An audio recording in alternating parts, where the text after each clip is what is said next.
use of this and that as pronouns. This এবং this নিকটের ব্যক্তি বা বস্তুকে এবং that ও those দুয়ের ব্যক্তি বা বস্তুকে নির্দেশ করে। This এর plural this এবং that এর plural those. This is my house. That is a school. পূর্ববর্তী ক্লজ বা সেন্টেন্সে দুটি নাউনের উল্লেখ থাকলে পরবর্তীটির জন্য দিস এবং পূর্ববর্তীটির জন্য দ্যাট ব্যবহৃত হয়। Suman and Sabbir are friends. This Sabbir is a footballer and that Suman is a cricketer. কোনো সেন্টেন্সে একই জাতীয় নাউনের মধ্যে তুলনা করার সময় পূর্ববর্তী কোনো নাউনের পুনরাবৃত্তি এড়ানোর জন্য দ্যাট এবং দোজ ব্যবহৃত হয়। পূর্ববর্তী নাউনটি সিঙ্গুলার হলে তার পরিবর্তে দ্যাট অফ এবং প্লুরাল হলে তার পরিবর্তে দোজ অফ ব্যবহৃত হয়। Incorrect. The rice of Barisal is better than the rice of Dinajpur. Correct.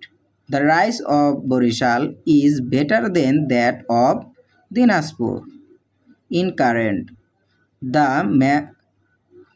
The mangoes of Rajshahi are better than the mangoes of Dinajpur. Correct. The mangoes of Rajshahi are better than those of Dinajpur. কখনো কখনো পূর্ববর্তী clause এর পরিবর্তে this বা that ব্যবহৃত হয়। He says his prayers and that he says his prayers proves his devotion to God. One ones, none, the same, such এবং so ইহারাও demonstrative pronoun হিসাবে ব্যবহৃত হয়। সাস পূর্ববর্তী কোনো নাউনকে নির্দেশ করতে ডিমনস্ট্রেটিভ প্রনাউন হিসেবে সাস ব্যবহৃত হয়। ইহা সিঙ্গুলার ও প্লুরাল উভয় নাম্বারে ব্যবহৃত হয়। He is a born criminal and acts as such. If you are my well-wishers, prove yourselves as such. The same. অনেক সময় the same O demonstrative pronoun হিসেবে ব্যবহৃত হয়।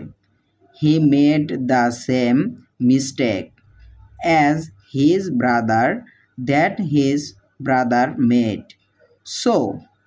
সো যখন ডিমনস্ট্রেটিভ প্রনাউন হিসেবে ব্যবহৃত হয় তখন ইহারা সে, থিঙ্ক, টেল ইত্যাদি ভার্বের পরে বসে। এক্ষেত্রে সো ইনডিফিনিট অনির্দিষ্ট demonstrative pronoun. Do you think that he will make a good result? I think so this বা দ্যাট। ওয়ান্স পূর্ববর্তী নাউনের পুনরাবৃত্তি এড়ানোর জন্য ডিমনস্ট্রেটিভ প্রনাউন হিসেবে ওয়ান এবং তার প্লুরাল ওয়ান্স ব্যবহৃত হয়। This is your pen, it is good one. The mangoes are not good, I want some good ones. আশা করি ভিডিওটা আপনাদের অনেক ভালো লেগেছে। তো এমন ভিডিও পাওয়ার জন্য অবশ্যই আমার চ্যানেলটিকে সাবস্ক্রাইব করে পাশের বেল আইকনটা বাজিয়ে দিবেন। আজকের মতো এখানে বিদায় নিচ্ছি। আসসালামু আলাইকুম।